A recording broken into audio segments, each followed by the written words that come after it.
Conosco no estúdio da Carta Maior, nessa cobertura do Fórum Social Temático de Porto Alegre, Marcelo Branco, ativista da cultura digital e um dos principais envolvidos nesse evento paralelo, mas que acabou sendo central do Fórum Social Temático, que é o Conexões Globais 2.0.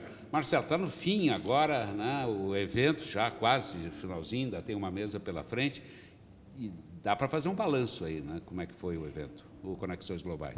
Canalha, acho que ele foi bem positivo, ele atingiu o objetivo que a gente se propôs, que era exatamente fazer uma ponte, né, da história do Fórum Social Mundial, né, dos movimentos históricos que construíram esse fórum, com os novos movimentos que sacudiram em 2011, principalmente o mundo árabe, a Espanha, toda a Europa, e o coração financeiro do sistema global, Wall Street. Então, a ideia era exatamente colocar como protagonistas e que essas pessoas contassem a sua história, né, porque conseguiram mobilizar, afinal de contas, 1 milhão de pessoas durante um mês em Madrid, 500 mil pessoas em Barcelona, 30 mil pessoas acampadas em Wall Street quase um mês, né? Então, esses protagonistas jovens contassem a sua história, né? E do lado de cá, da webconferência, brasileiros, ativistas políticos e ativistas sociais que tiveram envolvidos na organização do fórum desde o início, né? Então, a ideia é que esses dois conjuntos, né, digamos assim, de ativistas sociais pudessem compartilhar e dialogar numa troca de experiências. Eu acho que a gente conseguiu atingir esse objetivo, né? Também, eu acho que o Conexões Globais, aqui em toda a Casa Mário Quintana, a gente fez dezenas de oficinas, né, oficinas práticas de ativismo político, tipo como usar o seu smartphone para ser um repórter multimídia, como construir uma rede internet sem fio, sem passar pelas operadoras, como montar uma rádio web, enfim, oficinas práticas para que os ativistas dos movimentos sociais pudessem se apropriar dessas ferramentas para a sua ação política cotidiana. Isso falando do presencial aqui, né? Porque pela rede também o Conexões foi acompanhado por milhares aí. Qual é o número que você tem? Nós estamos, em média, hoje de sábado eu não peguei, mas ontem nós tivemos uma das conferências com quase 9 mil acessos simultâneos pela rede, assistindo pela internet, né?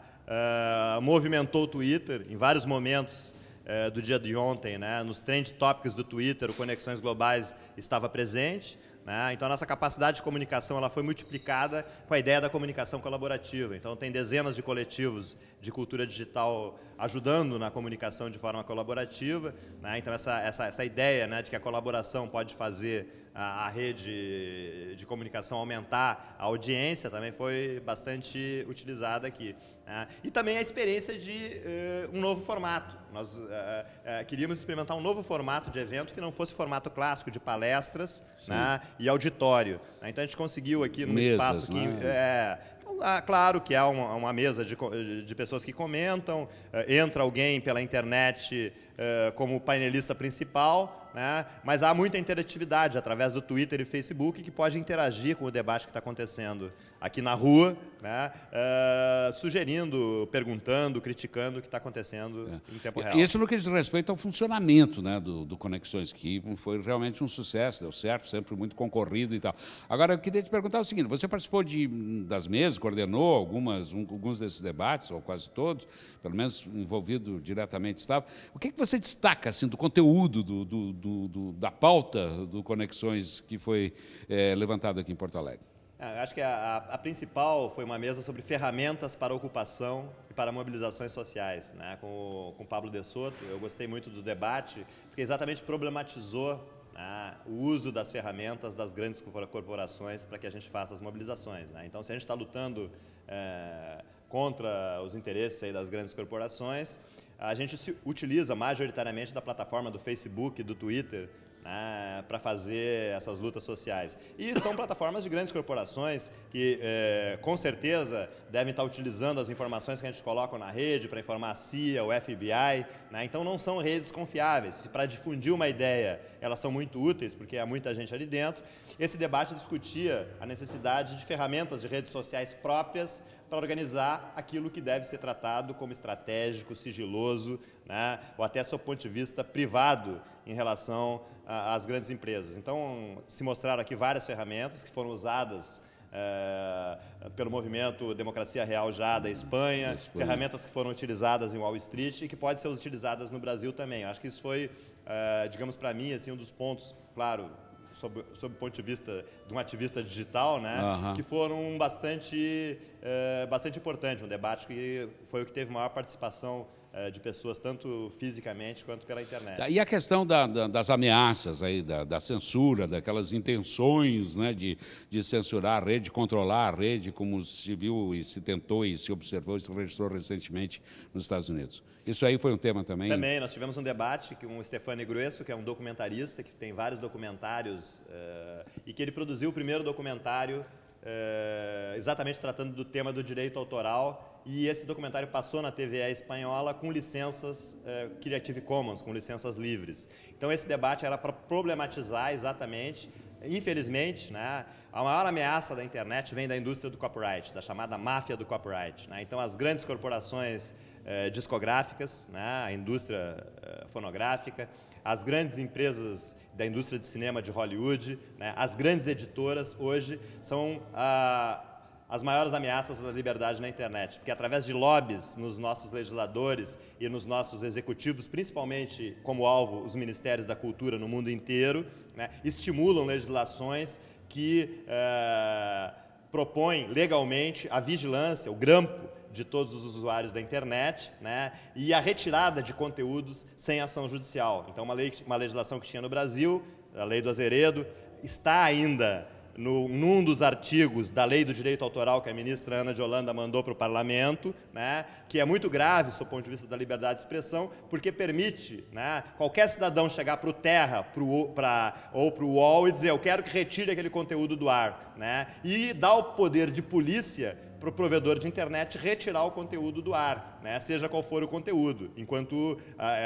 E nós não admitimos isso, nós achamos que qualquer retirada de conteúdo só pode ser feita através de uma decisão judicial. É o judiciário que pode definir o que retira, o que não retira do ar, etc, etc. Então, o tema da sopa, né, o tema do pipa, da lei do Azeredo e de várias ameaças, né, que a gente está sofrendo, são iniciativas das grandes corporações que viveram de um modelo de cópia de distribuição superados pela internet. Quer dizer, o modelo de acumulação das editoras, né, das gravadoras e da indústria de Hollywood era o modelo básico, né? A ideia, a criação, passava por um processo industrial, que eles dominavam a tecnologia de fazer as cópias e tinham o monopólio da distribuição, né? Esse modelo fez essas indústrias se transformar poderosas e filtrava a possibilidade de um artista entrar ou não nesse negócio, né? Então, a maioria dos artistas não tinha oportunidade, como criadores, independente da sua capacidade intelectual, de entrar no modelo, dependia do intermediário. A internet acabou com esse intermediário, porque a cópia não é mais cópia física, né? A cópia é imaterial, portanto, não existe mais o processo fabril para produzir aquele conteúdo, e a logística de distribuição é um clique, né? Então, é justamente essa indústria ameaçada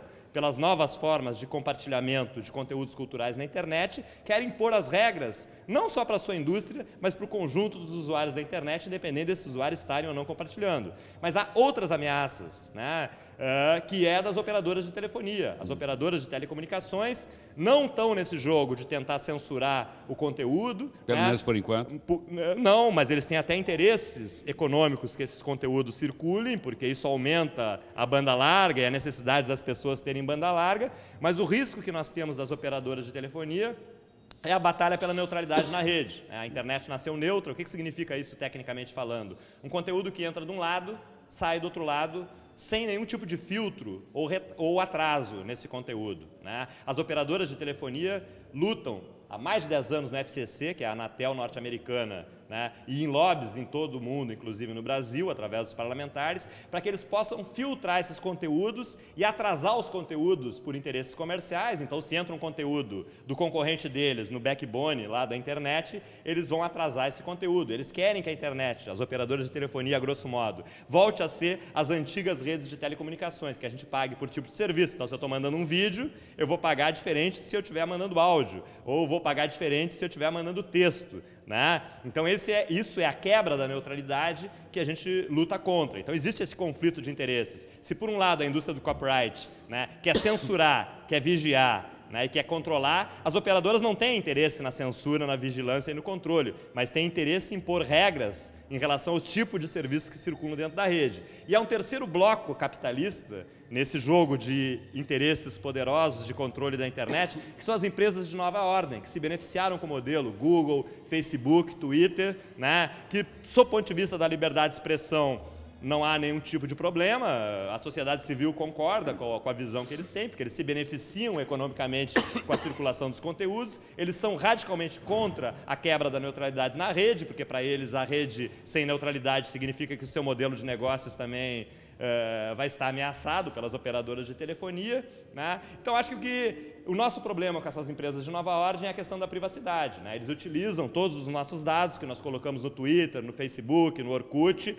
vendem essas informações, né? E muitas vezes transferem essas informações para organismos de informação como o CIA, FBI e outras agências de informação. Então, existe um conflito de interesse dentro do capitalismo em relação à rede mundial de computadores, e tem um quarto bloco que somos nós, da sociedade civil, que temos que ter a nossa própria opinião. Então, nós somos contra a vigilância dos conteúdos, somos contra a tentativa de impedir a livre circulação, somos contra a quebra da neutralidade e também somos contra que o Google e o Facebook utilizem as nossas informações pessoais como por razões econômicas ou até, muitas vezes, por questões políticas. O Twitter anunciou ontem que vai passar a censurar, né, a pedidos de governo, as informações dos usuários nacionais, né? Então, se o governo brasileiro ou o governo japonês disser, esse tipo de informação eu não quero mais que circule na rede, o Twitter está se dispondo e está dizendo que vai atender às demandas governamentais para censurar a rede. Então, é necessidade, é um jogo de interesses políticos, né? Não é nada